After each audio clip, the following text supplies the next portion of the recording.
Saya dilahirkan sebagai pelayan sih Mbak ya. Berhubungan dengan jenazah yang dibawa pasien juga, kira-kira Mas Ilham pernah nggak ngalamin kisah horor, atau teman-teman Mas Ilham mungkin, ambulans kan ada sirine-sirine juga ya Mas ya? Ya, Nah, ada 4 sirine nggih. Bisa dijelaskan Mas itu sirine menandakan apa aja gitu? Dulu kan pernah almarhum kan saya pernah ikut di ambulans tersebut waktu ketika ayah meninggal. Ternyata supir ambulans begini yang ternyata saya tadi. Akhirnya saya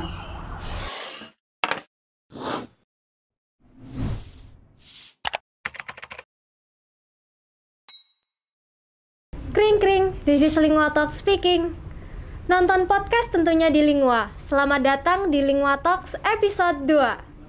Halo teman-teman semua, kembali lagi bersama saya Putri Ramadina. Dan kali ini Lingua Talks kedatangan narasumber yang spesial banget, namanya Mas Ilham. Dan siapakah Mas Ilham ini? Di episode kali ini kita akan kenalan lebih lanjut dan mendengarkan cerita-cerita yang menarik. Maka pastikan kalian mendengarkan sampai akhir ya. Jadi teman-teman, Mas Ilham ini merupakan seorang supir ambulan yang bekerja di Rumah Sakit Dr. Sutomo. Kali ini kita akan mengobrol santai bersama Mas Ilham seputar profesi sebagai supir ambulan dan juga pengalaman-pengalaman menarik yang pernah dialami Mas Ilham selama bertahun-tahun bekerja. Mungkin saya sapa dulu narasumber kami. Selamat pagi Mas Ilham. pagi. Sehat-sehat ya Mas? Sehat, alhamdulillah sehat. Alhamdulillah. Nah, mungkin bisa perkenalan diri dulu Mas. Mas Ilham ini siapa, sebagai apa, begitu Mas? Saya Ilham Dwi Cahyono, saya sebagai driver ambulan di Rumah Sakit Umum Dr. Sutomo Surabaya. Ya, oke Mas. Nah, ngomong-ngomong soal pekerjaan Mas Ilham sebagai supir ambulan, udah berapa lama nih Mas bekerja sebagai supir ambulan? Saya masuk di Rumah Sakit Dr. Sutomo itu 2017. 2017. Cuman aktif di ambulan itu pas pandemi kemarin. Awal-awalnya sih jalan, cuman nggak seperti intensitasnya kayak pas COVID kemarin, pure ambulan. Jadi mulai 2020 lebih intens ya Mas? Lebih intens di ambulan. Bekerjanya mulai 2017, sekitar 5 tahun ya Mas? 5 tahun. Berarti udah lumayan lama ya Mas. Kita flashback Mas, kira-kira dulu apa yang membuat Mas Ilham ini memilih menjadi supir ambulan gitu? Alasannya atau hal apa yang menjadi dorongan untuk menjadi supir ambulan? Sebenarnya nggak memilih Mbak ya, sudah dipilihkan sama Tuhan. Digariskan ya, kalau aku bisa memilih ya milih yang enak kerjanya. Iya. Jadi ya dititipi sama Tuhan sebagai driver ambulan, ya saya jalani, saya nikmati. Saya anggap ini sebagai abdian saya kepada masyarakat tentunya. Itu sih Mbak, kalau saya pribadi. Berarti memang sudah dijalankan dan juga berusaha memaksimalkan jalan yang dipilih Tuhan gitu ya Mas, untuk Mas Ilham. Oke. Nah, waktu itu Mas, gimana pendapat keluarga Mas Ilham dan juga orang-orang sekitar Mas Ilham tentang profesi Mas Ilham ini? Support sih Mbak, semuanya support, asal jadi yang terbaik gitu Mbak, bisa membantu masyarakat umumnya. Karena kan hidup di rumah sakit itu kan bisa membantu sih Mbak, apalagi di ambulan banyak macam-macam orang yang kita temui soalnya. Itu sih Mbak, banyak yang support dari keluarga, dari teman-teman, asal nggak merugikan orang lain sih penting. Intinya karena pekerjaannya juga mulia ya Mas, jadi keluarga juga teman-teman terdekat juga support ya Mas. Oke, nah kalau jadi supir ambulans kan, kalau kita tahu kan kita nggak tahu kapan misalnya ada pasien yang datang yang harus diantar gitu Mas. Nah itu kalau bekerja sebagai supir ambulans harus stay 24 jam nggak Mas? Awalnya dulu sebelum COVID kita stay ya 24 jam. Pekerjaan jam kerja dulu sih jam 7 sampai jam setengah 4. Cuman malam hari kan kita off, tapi kita tetap on call gitu. Berhubung ada pandemi, akhirnya dibuat regulasi baru, dibuatkan shift 1 shift, shift 2, shift 3. Jadi sudah ada jam-jamnya masing-masing dan dibagi secara grup. Itu sih Mbak. Cuman Kalau shift yang pertama orang yang sudah habis, yang shift kedua kita naik, kita cover, kita saling melengkapi lah sama driver yang lainnya. Berarti satu hari ada berapa shift itu Mas? Ada 3 shift. Ada 3 shift. Pagi, malam, siang sama malam. Pagi, siang, dan malam gitu Mas. Jadi sekarang setelah COVID itu berjalannya juga seperti waktu COVID ya Mas? Tetap seperti itu. Oke, nah kalau misalnya tidak dalam kondisi COVID kayak kemarin nih Mas, sehari paling banyak berapa mengantar pasien atau mengoperasikan ambulans? Kalau sebelum COVID sih kan kebetulan di Rumah Sakit Dr. Sutomo kan di backup sama ambulan pihak ketiga. Itu kita bawanya sekitar 1 hari kadang 2, kadang 3. Itu sih Mbak. Kadang juga sampai 5-6 juga bisa. Berhubung kalau COVID kan kita memang pure disarankan memakai ambulan rumah sakit karena kan penanganannya khusus dari rumah sakit dan juga protokol kesehatannya kan juga lebih bisa diawasi gitu Mbak. Akhirnya disarankan memakai ambulan rumah sakit. Pada waktu COVID itu kita ambil yang bulan Juli ya, yang rame-rame Delta itu kita satu shift hampir 7-10 jenazah. 7-10 jenazah. Satu shift. Satu hari itu hampir ya 30-an sih. Pernah sampai mencapai 38 jenazah. Yang paling parah sih yang Juni itu. Juni-Juli itu paling parah. 1 bulan hampir 900 jenazah totalnya. Berarti perbandingannya jauh ya Mas antara waktu yang normal sebelum COVID dan waktu COVID-nya itu ya, apalagi ya, waktu puncak-puncaknya di bulan Juli ini. Oke, nah kalau mohon maaf nih Mas, kalau fee-nya sendiri itu didapatkan dari gaji dari rumah sakit atau memang dari pasien ya? Gaji dari rumah sakit. Gaji rumah sakit nggih. Kebetulan kalau kita bicara yang umum ya Mbak, jenazah yang umum itu kan bayarnya di kasir. Ya, jadi satu pintu di kasir semua. Jadi driver tidak menerima apapun kecuali gaji dari rumah sakit. Berarti pure dari rumah Pure sakit. dari rumah sakit. Pasiennya hanya berurusan dengan administrasi rumah sakitnya. Oke. Nah, kalau menyupir ambulan nih Mas, itu ada regulasi atau aturan-aturan tertentu nggak di lalu lintasnya? Yang pertama sih kita wajib punya SIM A ya.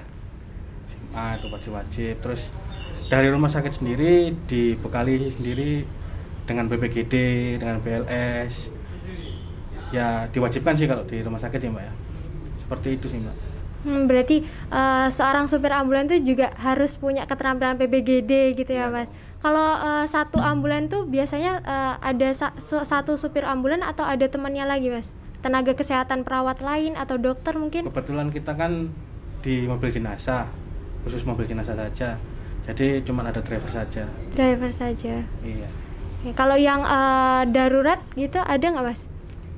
Ada sih pastinya. Kan kebetulan ambulan kan dibagi 3 Mbak ya. Ada ambulan gawat darurat, ambulan transport, sama mobil jenazah. Mungkin yang ambulan gawat darurat ini dibekali sama dokter sama perawat, sama monitor diagnostik. Terus yang ambulan transport ini kan dia bisa fleksibel. Dia bisa angkat jenazah juga bisa, transfer pasien juga bisa dengan kondisi pasien yang standar, nggak terlalu parah lah, nggak terlalu emergensi.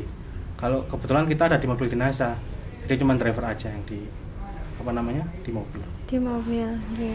Nah kalau untuk waktu menyetir ambulannya pernah kayak nyerobot rambu-rambu lalu lintas nggak Mas? Atau memang diperbolehkan? Kalau diperbolehkan memang ya diprioritaskan. Cuman kita kan harus tahu gitu Mbak ya, tahu kondisi dan situasi dan kondisi di jalanan. Kalau memang apalagi kita bawa jenazah, ya nyantai aja, kenapa kita udah bawa orang meninggal kan. Tapi kadang-kadang kalau memang dari pihak keluarganya, Mas ayo Mas cepat, ya kita berusaha cepat, tapi tetap kita taati aturan yang ada di jalanan Mbak. Kita kan ambulans sendiri kan basicnya kan tujuannya untuk menyelamatkan nyawa, jadi kita patokannya di situ gitu Mbak. Jadi jangan sampai ada nyawa-nyawa lain yang hilang. Ya, jadi bener. 2 jenazah nanti di ambulans. Ya benar. Jadi harus tetap juga mematuhi rambu-rambu lalu lintas karena memang mengutamakan keselamatan gitu ya. Ya kalau mobil jenazah sendiri sih seperti itu. Kalau mungkin kalau ambulans gawat darurat sih ya kadang-kadang kontraflow juga Mbak. Kalau memang macet dibutuhkan untuk kontraflow, segera pasien ini segera mendapatkan penanganan khusus di rumah sakit, ya mau nggak mau. Tapi memang diprioritaskan, cuman ya itu lagi yang di jalan ini tahu nggak gitu. Gitu ya Mas. Nah, ngomong-ngomong yang di jalan nih Mas, kan kadang suka ada yang nggak paham kalau ambulans ini lewat harus ngapain gitu. Nah mungkin ambulans kan ada sirine juga ya Mas ya? Ya, ada nah, 4. Ada 4 sirine nggih. Bisa dijelaskan Mas itu sirine menandakan apa aja gitu? Kita ambil yang awal dulu ya, yang ambulan kosong tapi tujuannya untuk ambil pasien, itu dinamakan high low. Biasanya frekuensinya sirine itu seperti kayak yang kereta api. Palang pintu gitu. Palang pintu kereta api itu bunyinya seperti itu. Terus yang ambulan transport yang kita bawa pasien tapi nggak terlalu emergensi itu dinamakan yelp. Frekuensinya standar, nggak cepat, nggak lambat. Terus yang jenazah itu biasanya well 1 itu agak lambat biasanya, agak lambat. Terus yang well 2 itu yang emergensi, yang ambulans gawat darurat, yang kalau dinamakan pasien kotret itu cepat biasanya. Ya itu yang jadi teman-teman sering bilang ke edukasi ke teman-teman, ke masyarakat, ya itu tadi yang waktu kotret tadi, biar tahu prioritas awalnya tuh bawa ambulan paling emergensi tadi. Jadi yang harus diperhatikan pengendara jalan lainnya itu yang kalau misalnya ada ambulan yang sirine frekuensinya yang tinggi ya Mas, yang cepat gitu ya. Oke, mereka mungkin harus lebih diprioritaskan lah Pak, karena bawa pasien yang kondisinya memang benar-benar emergensi. Kan lagi viral tuh Mas, ada mobil yang menghalangi ambulan dan mungkin masih banyak ya Mas. Banyak sih Pak, saya yang bawa jenazah aja di jalan juga banyak yang nggak mau, memang sengaja di tengah. Cuman ya kalau saya sendiri, kebetulan saya sendiri bawa jenazah, jadi ya udahlah kita kita biasa aja, nggak terlalu egois di jalanan. Cuman yang kasihan tuh yang driver yang bawa pasien emergensi tadi, memang benar-benar pasien ini harus segera dibawa ke IGD atau ke instalasi gawat darurat. Jadi kan tanggung jawabnya lebih gitu loh Mbak. Kalau saya sendiri kan mungkin bawa jenazah udah meninggal. Ya itu tadi, kembali ke masyarakat pengguna jalan lagi untuk mengetahui, memprioritaskan terutamanya kepada siren-siren yang gawat darurat tadi. Ya benar ya Mas, kita juga harus aware juga karena di dalam ambulans juga sama-sama manusia gitu ya. Kalau kita dalam posisi itu juga rasanya juga begitu ya Mas, jadinya kita lihat aja kalau kita kondisinya waktu di ambulans gimana gitu kan, kita kembalikan semua ke diri kita semua. Jadi harus sama-sama aware gitu ya Mas. Nah kalau suka duka sendiri Mas, gimana, mungkin ada pengalaman yang unik atau yang mengembirakan atau yang menyedihkan selama jadi supir ambulans? Kalau suka dukanya banyak sih Mbak. Kalau sukanya ya tadi banyak teman-teman yang sama-sama seperjuangan di jalanan, sama-sama driver ambulansnya juga, kita jalin saudara di luar sana. Sukanya itu sih Mbak, banyak teman gitu. Dukanya ya banyak juga, kalau kita luar kota jauh kita nggak pulang ke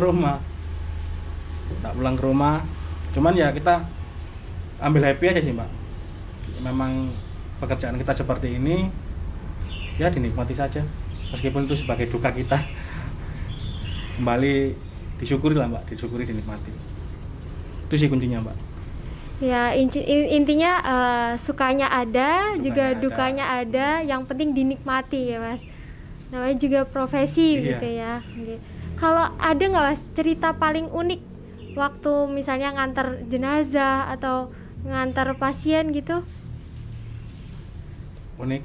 Menurut Mas Ilham sendiri kayak cerita unik yang nggak terlupakan gitu dari mungkin ada keluarga pasien? Nggak unik sih Mbak, malah tegang malah. Oh tegang ya? Kalau tegang itu banyak sih pada waktu awal-awal COVID kemarin khususnya, itu banyak. Kalau yang unik-unik mungkin kondisi keluarga mungkin kan juga lagi berduka, jadi ya yang unik sih nggak ada sih menurut saya.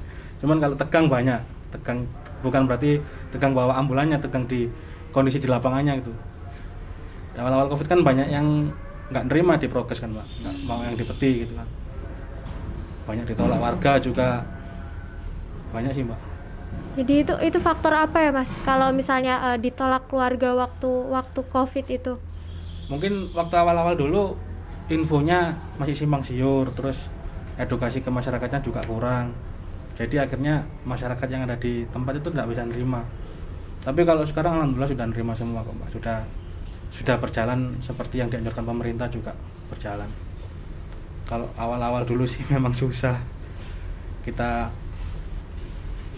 sempat ditahan sampai 4 jam juga pernah, karena pihak keluarga ini nggak mau dipeti. Kita nego akhirnya alhamdulillah bisa dibantu teman-teman dari Satgas Dinkes, TNI Polri juga. Itu sih Mbak. Memang sudah ada prokesnya gitu ya Mas. Iya.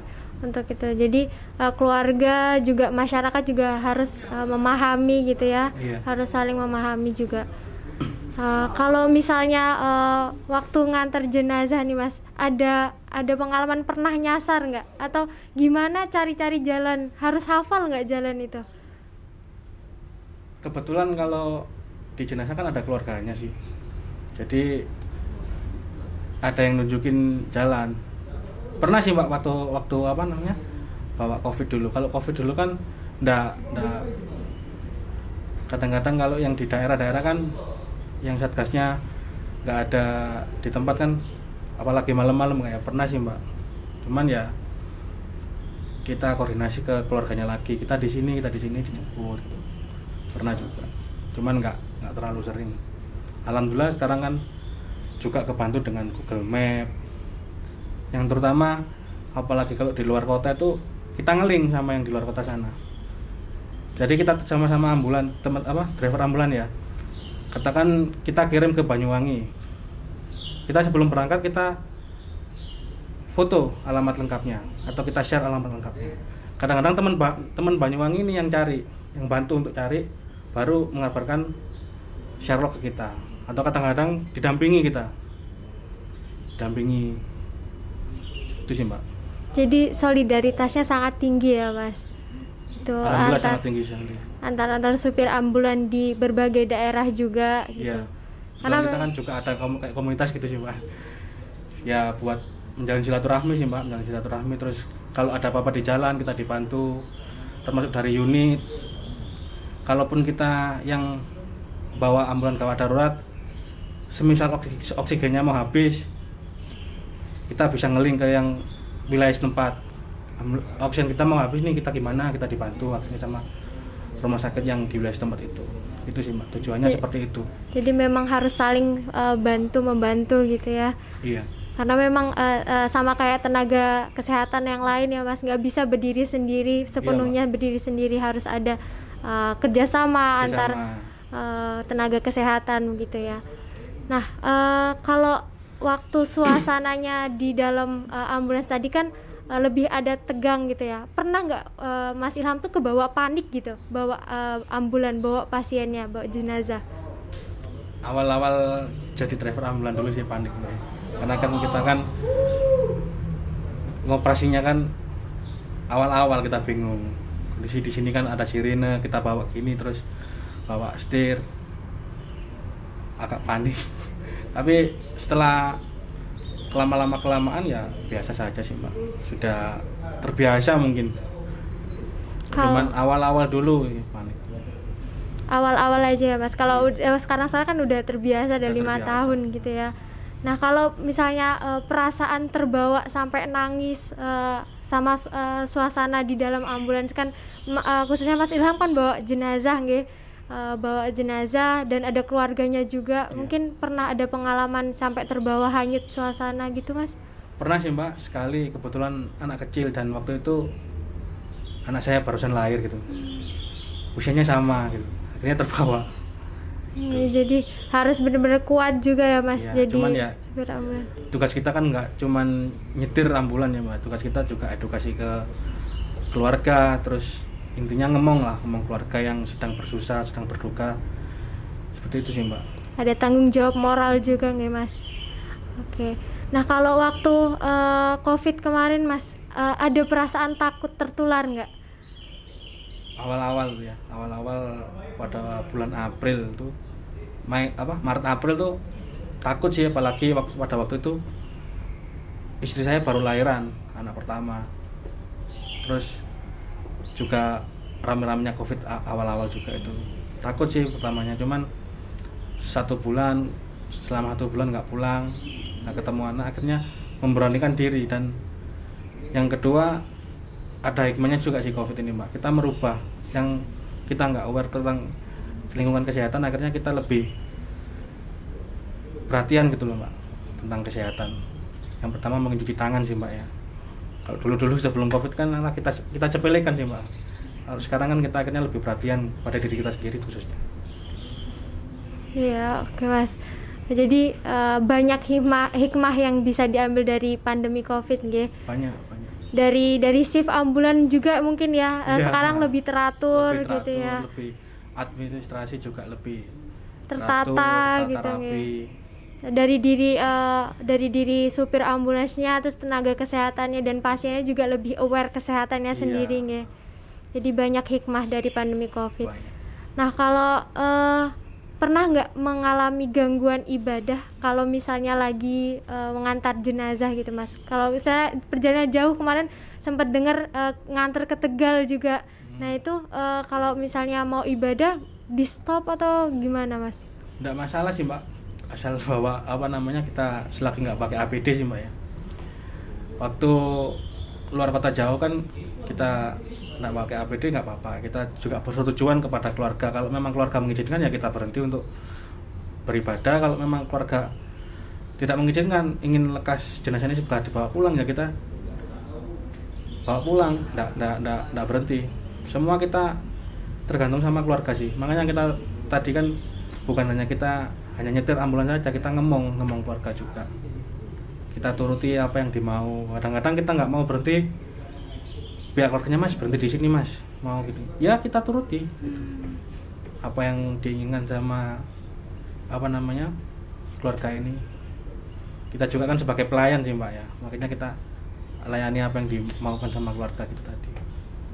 Kalau waktu pas COVID tuh kan pakai APD Mas, itu gimana? Pasti nggak bisa. Pasti nggak bisa Karena kan nggak mungkin kita pakai APD, kan juga ada tata caranya kan melepas APD juga.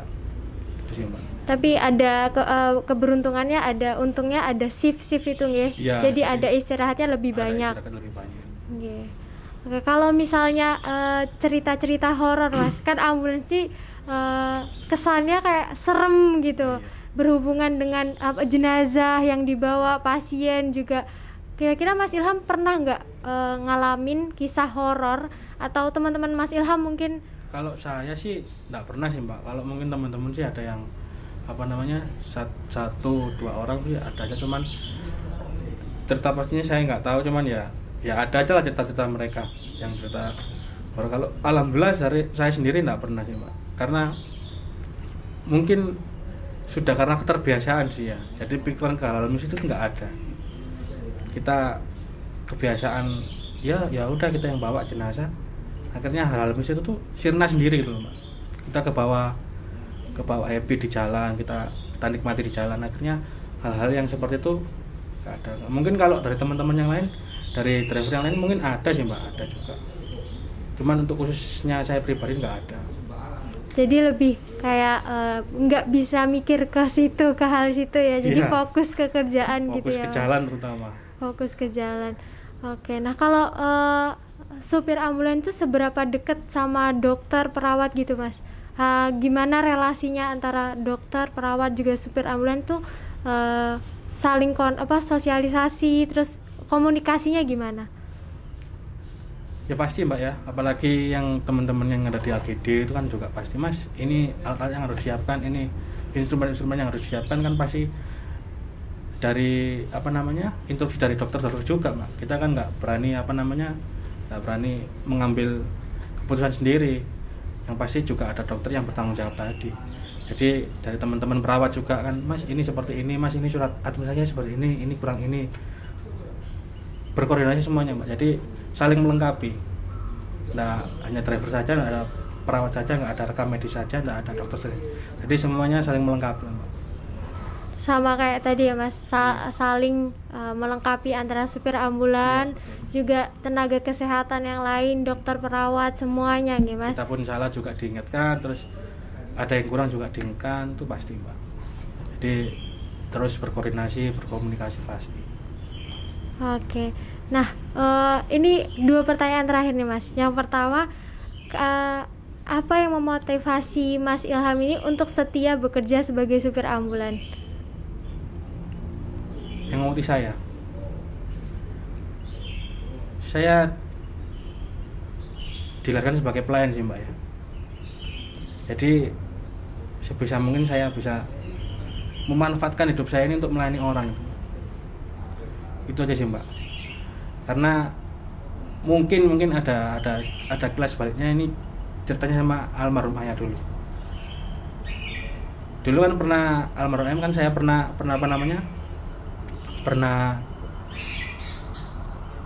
ikut di ambulan tersebut waktu ketika ayah meninggal. Ternyata supir ambulan begini yang ternyata saya jadi. Akhirnya saya berjanji kepada diri saya sendiri, saya harus seperti supir ambulan yang pada waktu mengantar ayah saya dulu, biar jadi motivasi baik aja Mbak untuk pelayanan ke masyarakat itu. Jadi merupakan suatu tugas yang mulia juga. Tugasnya itu yang memotivasi Mas Ilham untuk stay jadi supir ambulans gitu ya Mas. Itu yang pertama. Yang kedua sih ya itu tadi, kita di luar sana kan banyak teman-teman juga, jadi kita yang membuat kita seneng, kita bikin hobi aja lah Mbak. Karena kan kalau kita sepaneng dengan pekerjaan kita, akhirnya kan cepet lelah ya Mbak ya, cepet capek. Kalau kita buat seneng, kita nikmati, kita buat hobi, terus antar ke sana, kota sana, ketemu teman-teman, ketemu saudara-saudara seperjuangan di jalan. Akhirnya kita bisa sharing kan lelah kita tuh hilang sendirinya gitu. Jadi pengaruh lingkungan juga kuat banget ya buat memotivasi diri Mas Ilham supaya stay gitu jadi supir ambulan. Nah, kalau Mas Ilham bisa memilih pekerjaan kembali nih Mas, Mas Ilham mau nggak jadi supir ambulans lagi gitu? Maksudnya? Kalau misalnya Mas Ilham dikasih kesempatan untuk memilih pekerjaan lagi, kira-kira Mas Ilham mau memilih jadi supir ambulans lagi enggak? Ya mau sih Mbak. Mau nggih, karena pekerjaan supir ambulans itu juga pekerjaan yang mulia ya Mas. Iya. Bukan hanya sekedar. Kalau gini sih Mbak, kalau memilih sih saya bisa memilih yang lebih baik sih Mbak ya. Tapi semua kan tergantung dari Tuhan yang mengasihi sih Mbak. Kalau memang Tuhan ngasihnya ini ya kita terima, kita rawat gitu Mbak, kita jalani, kita nikmati. Kalau toh saya memilih, ya pasti memilih yang lebih bagus, jadi pengusaha kayak atau dari apa gitu yang usaha batu bara gitu. Sebenarnya kan seperti itu. Cuman kan kita kan keterbatasan memilih tadi Mbak ya, semua ditentukan sama Tuhan ya Mbak ya. Kita nggak bisa menentukan soalnya. Intinya memaksimalkan yang sudah ada gitu ya. Iya. Oke, itu teman-teman. Jadi terima kasih kepada Mas Ilham yang udah menyempatkan waktu dan berbagi cerita-cerita unik ke kita. Jadi dari percakapan kita tuh semoga teman-teman bisa aware. Tadi kan Mas Ilham udah menyampaikan sirine-sirine ambulan ada berapa, dan mungkin habis ini semoga teman-teman bisa lebih aware dan juga membantu pekerjaan Mas Ilham dan juga teman-teman. Di YouTube juga banyak Mbak. Di YouTube juga banyak. Iya, banyak nggih. Jadi boleh dilihat-lihat informasinya juga, dan juga supaya yang korban yang ada di ambulans itu bisa segera tertangani, juga meringankan pekerjaan Mas Ilham juga teman-teman. Tidak tambah korban lagi. Oke, sekian podcast Lingua kali ini. Terima kasih semuanya sudah menonton, dan juga jangan lupa untuk subscribe YouTube Lingua Talks dan juga follow Instagram @lppmlingua. Sekian dari saya, sampai jumpa di Lingua Talks episode selanjutnya.